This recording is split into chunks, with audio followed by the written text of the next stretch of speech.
Hello everyone, welcome back to let's crack CUET PG। Let's crack CUET PG Unacademy का एक YouTube channel जो कि dedicated है CUET PG exams के लिए।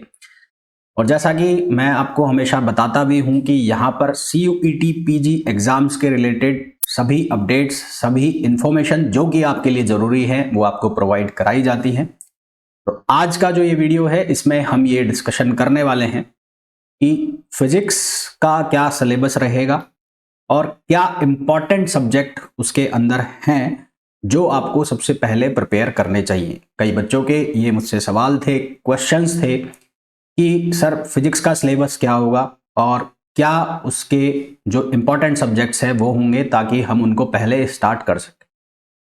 सबसे पहले मैं आपको ये बता दूं कि अभी तक ऑफिशियली कोई सिलेबस अनाउंस नहीं हुआ है फिजिक्स का CUET की वेबसाइट पर इस बार, परंतु जो प्रीवियस ईयर है, प्रीवियस ईयर यानी कि 2022 का जो सिलेबस है उस सिलेबस के बेस पर मैं आपको इस वीडियो के अंदर बता रहा हूं कि क्या सिलेबस रहने वाला है और क्या इंपॉर्टेंट जो सब्जेक्ट्स है वो होंगे।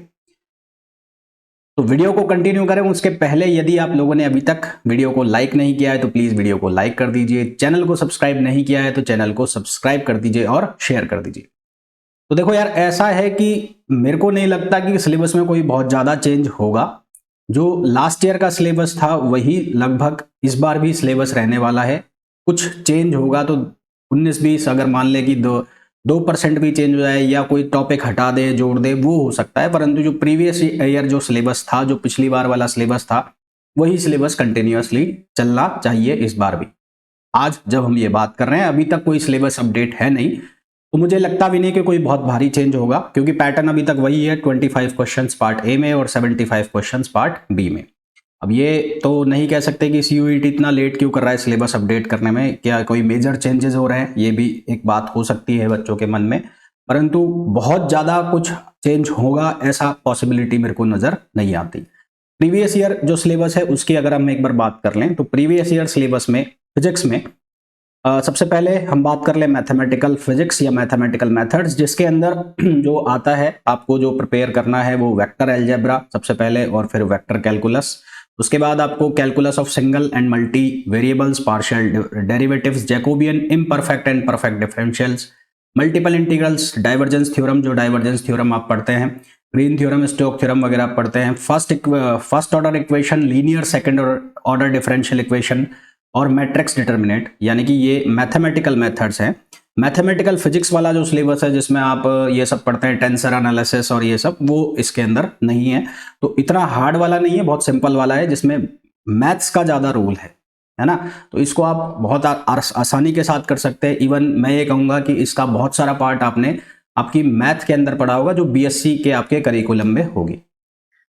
दूसरे नंबर पे सब्जेक्ट जो है उसकी अगर हम बात कर ले तो वो है mechanics and general properties. Mechanics and general properties में से लगभग सिमिलर सब्जेक्ट वही हैं जो आपने 11th क्लास के अंदर पढ़े हैं, जैसा कि NLM, जैसा कि ग्रेविटेशन, जैसा कि रोटेशनल डायनामिक्स, है ना, और फ्लूइड मैकेनिक्स। परंतु यहाँ पर क्योंकि आपने BSc ग्रेजुएशन में भी ये चीज़ पढ़ी है तो थोड़े से जो क्वेश्चन है वो कंसेप्चुअल साइड चले जाते हैं, परंतु ये आपने पढ़े हुए हैं 11th क्लास में भी और उसके बाद ग्रेजुएशन में भी, तो मेरे को नहीं लगता आप लोगों को इतना भारी ये सब्जेक्ट पढ़ने वाला है।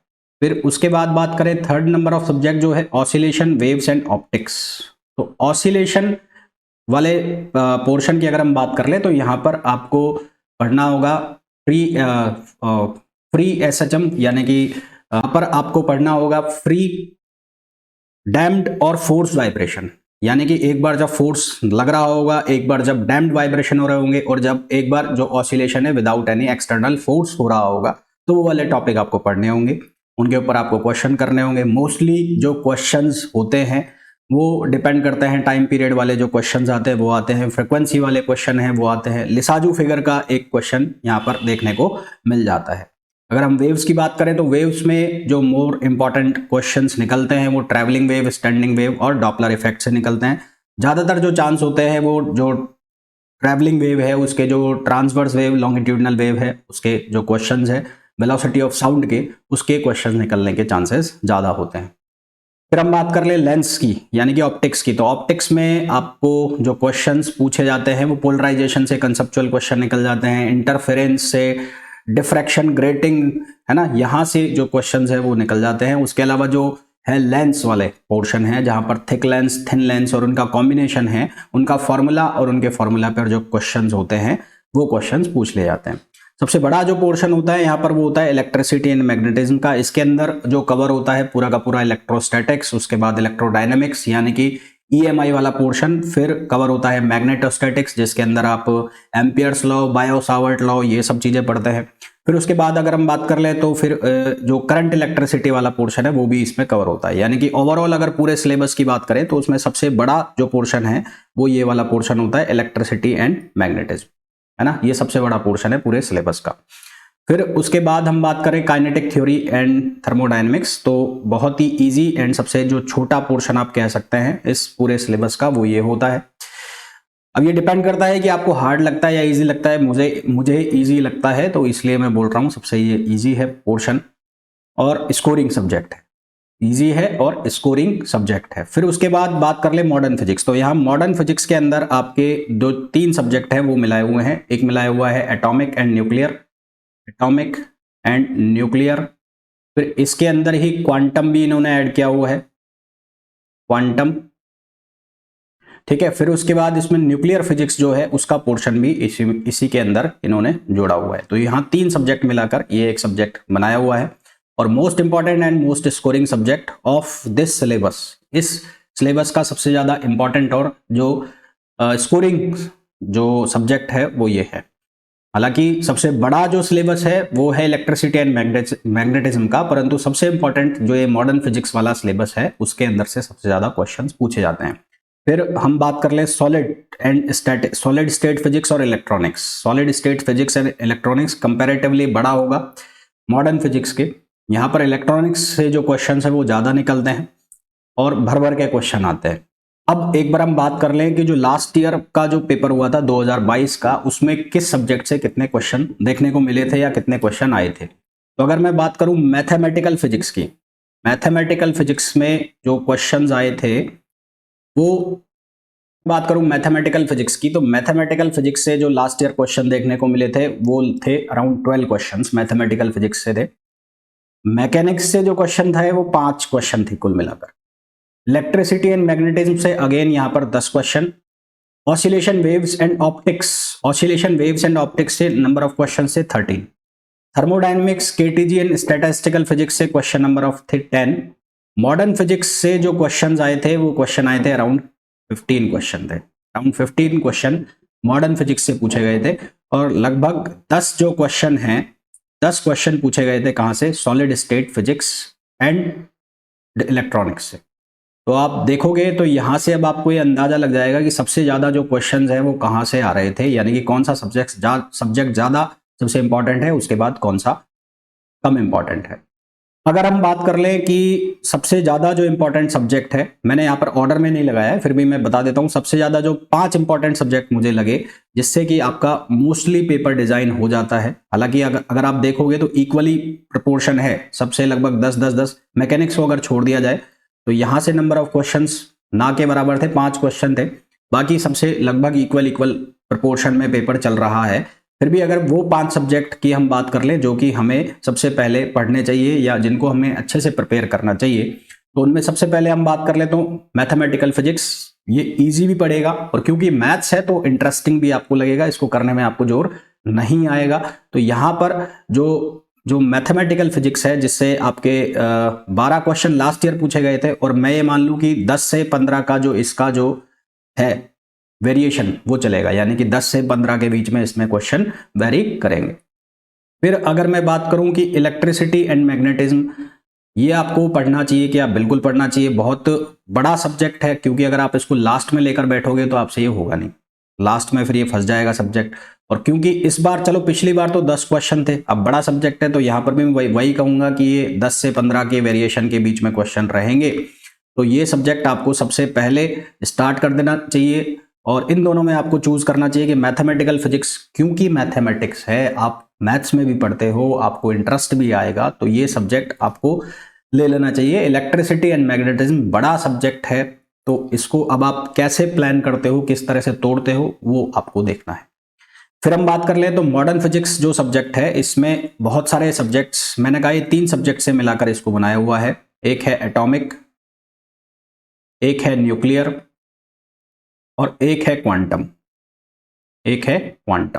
और मैं बोल रहा हूं यहां से 15 क्वेश्चन कम से कम आ जाते हैं। तो ये एक ऐसा सब्जेक्ट है जो आपके थर्ड ईयर में भी है, यानी कि आप फाइनल ईयर में है, तो इसमें बहुत सारे बच्चों के पास जो न्यूक्लियर है वो उनके बीएससी फाइनल में होगा, इवन क्वांटम जो है वो भी उनके बीएससी फाइनल में होगा।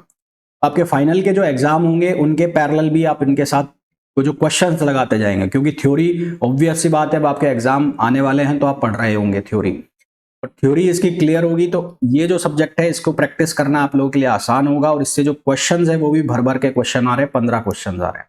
इसी तरह से सॉलिड स्टेट डिवाइस और इलेक्ट्रॉनिक्स जो है 2 सब्जेक्ट से मिलाकर बनाया है।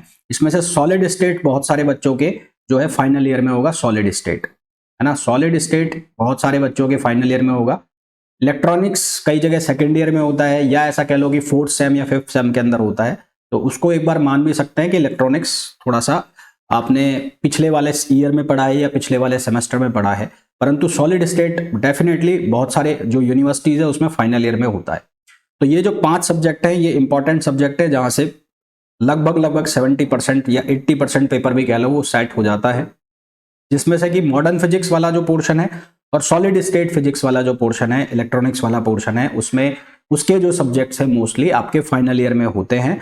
तो उन सब्जेक्ट्स को तो आप अपनी फाइनल ईयर के साथ भी प्रिपेयर कर सकते हो।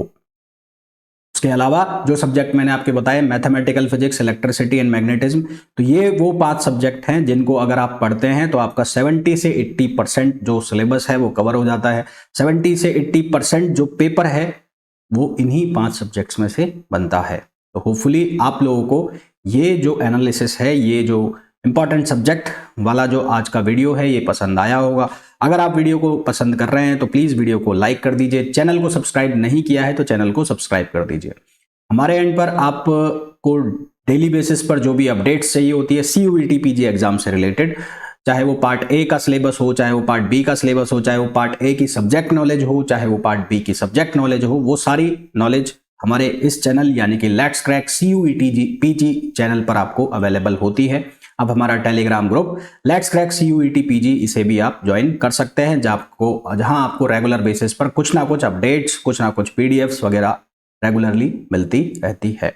इस वीडियो में इतना ही, मिलेंगे CUET PG पर ही किसी एक अलग टॉपिक के साथ नेक्स्ट वीडियो में। Till then, thank you, bye bye.